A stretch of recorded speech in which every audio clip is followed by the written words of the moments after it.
السلام علیکم ورحمۃ اللہ وبرکاتہ۔ محترم بھائیوں، بزرگوں اور دوستوں، کل کے سبق میں ہم نے بتایا تھا کہ دعوت و تبلیغ کا اصلی نہج کیا ہے، اور بہت سارے لوگوں نے اپنے مفادات کے لیے تبلیغی جماعت کو ایک فرقہ بنا کے رکھ دیا۔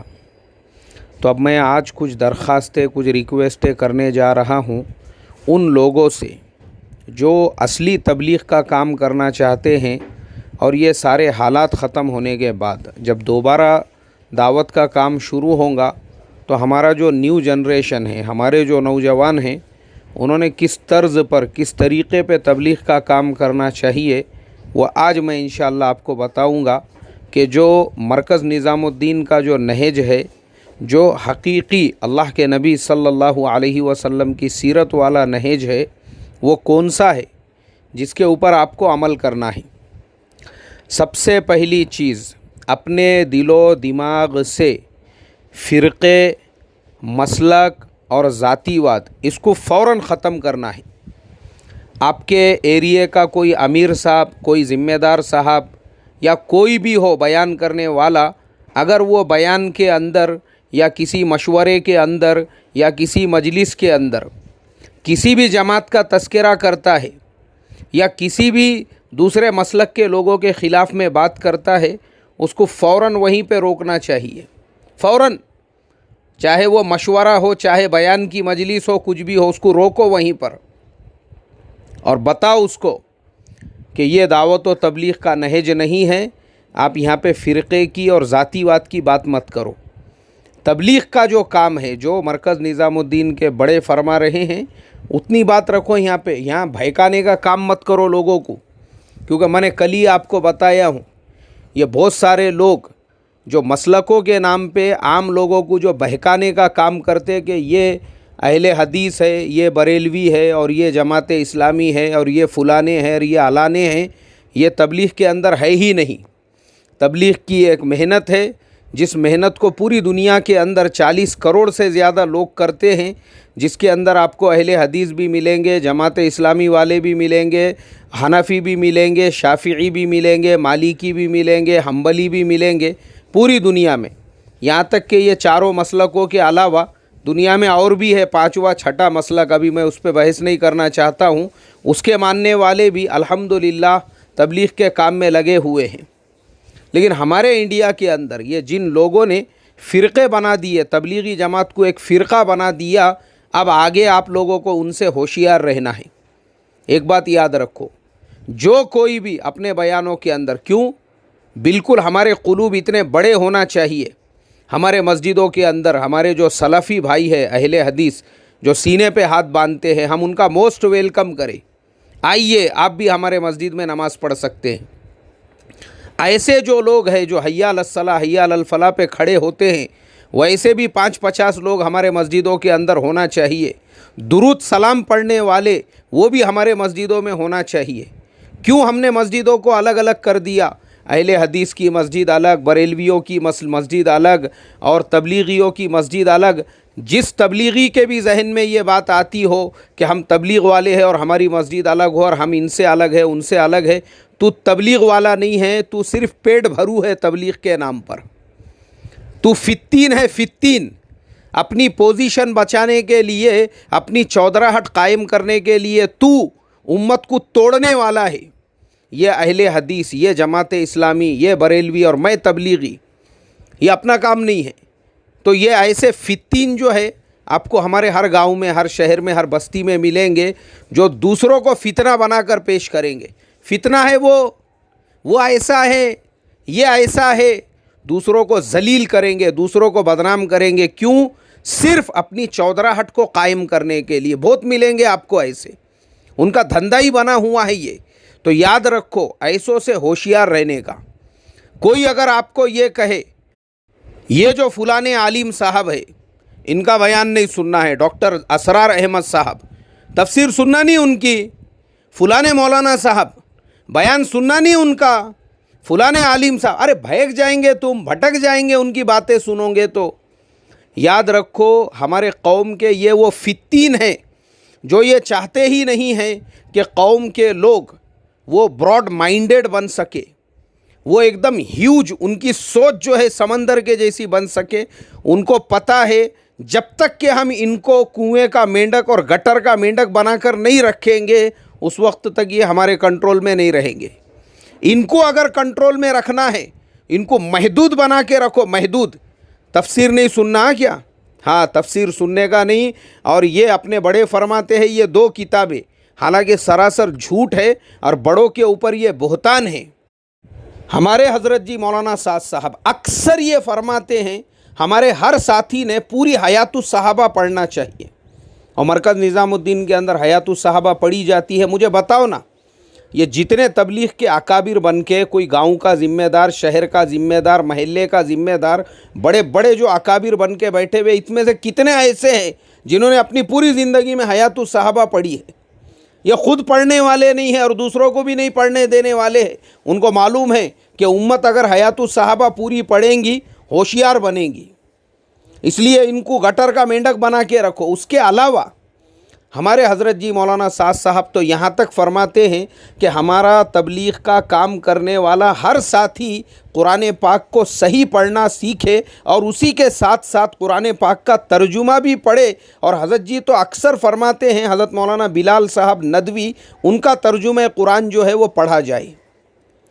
اس کے باوجود مجھے آپ بتاؤ کتنے لوگ ہوں گے جو قرآن پاک کو ترجمے کے ساتھ ابھی تک پڑھے ہوئے ہوں گے؟ ترجمہ تو دور کی بات ہے، حروف پڑھنا نہیں آتے صحیح ڈھنگ سے ہم کو. بلکہ جہاں ترجمہ قرآن پاک پڑھا جاتا ہے اس سے روکتے ہیں ہم امت کو. اللہ حفاظت فرمائے. اس کے لیے یاد رکھو، کوئی اگر آپ کو یہ کہے، چاہے وہ آپ کے محلے کا ذمہ دار ہو، بستی کا ذمہ دار ہو، ضلع کا ذمہ دار ہو یا علاقے کا ذمہ دار ہو، اگر یہ کہے فلانے کے بیان نہیں سننا، تو سمجھ جانا یہ اس کے بارے میں حسد اور جلن کے اندر ایسا پورا غوطے مار رہا ہے. اس لیے روک رہا ہے کیونکہ اس کو معلوم ہے تم فلانے کے بیان سنو گے زیادہ ہوشیار بنو گے، تو تم کو زیادہ ہوشیار، زیادہ عقل مند نہیں بننے دینا ہے اس کے لیے. اور اس کا مطلب یہ نہیں ہے ہمارے حضرت جی مولانا سعد صاحب نے مولانا بلال صاحب حسنی ندوی کے ترجمہ قرآن کے بارے میں فرمایا تو آپ کسی اور عالم کا ترجمہ قرآن نہیں پڑھ سکتے. بالکل پڑھ سکتے ہیں آپ کو جن کا ترجمہ قرآن ایک دم آسان لگے. حضرت مولانا عبد الکریم صاحب پاریکھ، اتنا بہترین ان کا ترجمہ قرآن ہے، آپ وہ پڑھ سکتے ہیں. حضرت مولانا فتح محمد صاحب جالندھری، ایک دم بہترین ان کا ترجمہ قرآن ہے، آپ وہ پڑھ سکتے ہیں. حضرت شیخ الہند رحمۃ اللہ علیہ کا ترجمہ قرآن ہے، حضرت تھانوی رحمۃ اللہ علیہ کا ترجمہ قرآن ہے، ہمارے بڑوں کے بھی ترجمہ قرآن ہے، ایک دم آسانی کے ساتھ میں آپ پڑھ سکتے. اب چونکہ حضرت تھانوی اور حضرت شیخ الہند رحمۃ اللہ علیہ کا جو ترجمہ ہے اس میں اکثر فارسی حروف آتے ہیں، اگر وہ آپ کو سمجھ میں نہیں آئے اس کے ساتھ میں آپ ایک لغت بھی اپنے ساتھ میں رکھے. فیروز اللغات ایک کتاب آتی ہے، جو حروف آپ کو نہیں سمجھ میں آ رہے ہیں آپ اس میں سے حل کر سکتے ہیں. اور آسان ترجمہ قرآن اگر آپ کو پڑھنا ہے تو پھر مولانا عبد الکریم صاحب پاریکھ ہے، جیسا حضرت جی نے فرمایا، مولانا بلال صاحب ندوی ہے، اور جتنے بھی آج کے زمانے میں نئے نئے جو ہمارے معتبر علماء کے ترجمے لکھے ہوئے ہیں بالکل آپ پڑھ سکتے ہیں. قرآن پاک کی تفسیر پڑھو. تفسیر میں تو یہ بھی کہوں گا، اور جو نہیں سمجھ میں آتا ہے وہ علماء سے پوچھو. آپ کو جو روکنے والے ہیں کہ ترجمہ نہیں پڑھنا چاہیے، تفسیر نہیں پڑھنا چاہیے، یہ ہمارے سماج کے وہ برہمن ہیں، یہ پنڈت ہے. پنڈت ان کو معلوم ہے اگر سماج کے عام لوگ بھی ترجمہ اور تفسیر پڑھنے والے بنیں گے ہوشیار بن جائیں گے. اس لیے ان کو گٹر کا مینڈک بنا کے رکھنا ہے تو چند کتابوں اور چند باتوں میں الجھا کے رکھو.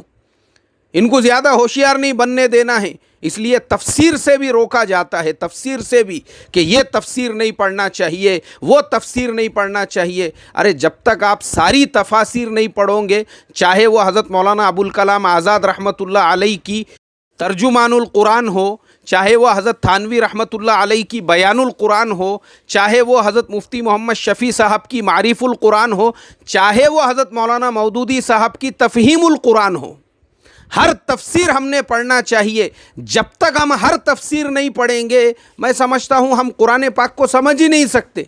پھر ہم کو سمجھ میں کیسے آئیں گا کہ کس عالم نے اس آیت کے بارے میں کیا کہا ہے، کیوں ہم کو محدود بنایا جا رہا ہے، کیوں ہم کو روکا جا رہا ہے کتابوں کے پڑھنے سے۔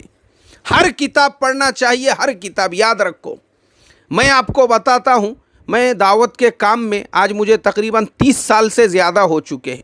10 سال میری عمر تھی جب میں نے زندگی کے پہلے 3 دن لگایا تھا۔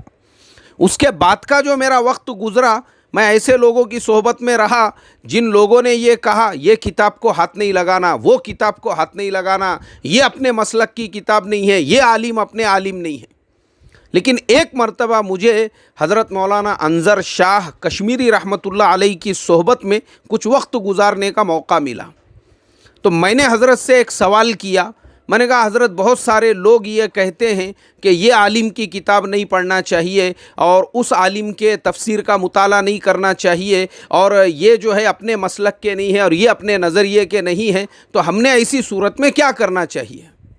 حضرت مولانا انظر شاہ کشمیری رحمۃ اللہ علیہ انہوں نے فرمایا کہ جو لوگ دوسرے مسلک کے علماء کی کتابیں پڑھنے سے روکتے ہیں، ان کو یہ ڈر لگتا ہے کہیں آپ ان سے بھی زیادہ ایڈوانس نہ بن جائے، ان سے بھی زیادہ ہوشیار نہ بن جائے، تو یہ گدھے قوم کو گٹر کا مینڈک بنا کے رکھنا چاہتے ہیں۔ بالکل پڑھیے، بولے آپ جس عالم کی کتابیں پڑھنے کا آپ کا دل چاہتا ہے اس کی کتابیں پڑھیے، لیکن ہمارا اپنا جو اکابر کا مسلک ہے، جو مشرب ہے، جو ہمارا اپنا نظریہ ہے، اس سے آدمی نے نہیں ہٹنا چاہیے۔ اگر کسی کی کتابیں اس سے ہٹی ہوئی ہے، وہ کتابیں تو پڑھنے کا، لیکن ان کے نظریے کو ان کی حد تک چھوڑ دینے کا۔ میرے محترم دوستو، میں آپ کو یہ بات بتا رہا ہوں تقریباً آج سے 24 سے 25 سال پرانی، اور تب سے لے کے آج تک جب میں نے ایک مرتبہ ہمارے بڑوں سے یہ سن لیا، ہم نے ہر مسلک کی کتابیں پڑھی، ہر مسلک کی، ہر نظریے کے علماء کی۔ میرے پاس میں سمجھتا ہوں میں نے میری زندگی میں سب سے زیادہ پیسے اگر اپنے پرسنل اپنی ذات پہ میں نے خرچ کیے ہوں گے تو وہ اپنے لیے کتابیں خریدنے میں۔ نہ اتنے پیسے میں نے اپنے لیے کپڑے خریدنے میں خرچ کیے، نہ موبائل خریدنے میں خرچ کیے، نہ کوئی اور چیز، جتنے میں نے کتابیں خریدنے میں لگائے ہیں۔ ہر مسلک کے الگ مسلک کے، یہاں تک کہ دوسرے مذہب کے بھی جو لوگ ہیں، بہت سارے جو انگریز رائٹر ہیں یہود و نصارہ، ان کی بھی کتابیں ہم نے خریدی۔ بہت سے جو مراٹھی رائٹرز ہیں ان کی بھی ہم نے کتابیں خریدی۔ الحمدللہ سب کا مطالعہ کرنے کے بعد میں آپ کو بتاتا ہوں، آج سے 30 سال پہلے میرے 3 دن لگے تھے، آج بھی میں یہ ساری کتابیں پڑھنے کے باوجود اس کا نچوڑ یہ ہے، آج بھی میں دعوت و تبلیغ کے کام سے جڑا ہوا ہوں۔ نہ کسی کی کتاب نے میرے اوپر یہ اثر ڈالا کہ میں اپنے مسلک سے ہٹ گیا، میں اپنے مشرب سے ہٹ گیا، میں اپنے نظریے سے ہٹ گیا، بالکل نہیں ہٹا۔ میں آج بھی میں الحمدللہ اللہ کا کروڑوں درجے شکر ادا کرتا ہوں کہ اللہ نے مجھے دعوت و تبلیغ کے کام پہ ثابت قدم رکھا۔ تو اس کے لیے کان کھول کر سن لو، کوئی اگر آپ کو یہ کہتا ہے کہ یہ مولانا کے بیان مت سننا اور وہ مفتی صاحب کا بیان مت سننا اور وہ عالم کا بیان مت سننا، وہ صرف اس ڈر کی وجہ سے کہ تم کہیں اس سے زیادہ ہوشیار نہ بن جاؤ۔ اور ایسے ہی لوگوں نے گمراہ کیا لوگوں کو، جب دیکھا کہ ایک عالم صاحب ماشاءاللہ وہ امت کو بیدار کر رہے ہیں، اور اگر وہ ہمارے برادران وطن یعنی ہمارے ہندو بھائیوں کے ساتھ میں اٹھتے بیٹھتے ہیں، فتوی بازی شروع کر دی۔ آر ایس ایس والوں کے ساتھ میں اٹھنے بیٹھنے والے مولانا ہے، بولے وہ آر ایس ایس والوں کے ساتھ میں بیان سننا نہیں ان کا، وہ خود آر ایس ایس والوں کے ساتھ اٹھتے بیٹھتے، کیونکہ انہوں نے محدود کیا، محدود قوم کو، سماج کو۔ اللہ حفاظت فرمائے ایسے فتینوں سے۔ اس کے لیے میں آپ تمام لوگوں سے یہی درخواست کروں گا، ہر ایک کو دائی بننا ہے، دعوت و تبلیغ کا ہی کام کرنا ہے، لیکن ان اصولوں پر جو ہمارے بڑے مرکز نظام الدین سے فرماتے ہیں، یہ نہیں ہمارے گلی محلے ہمارے گاؤں بستی کے جو اکابر اپنی منمانی تبلیغ جو تھوپنے میں لگے ہوئے ہیں۔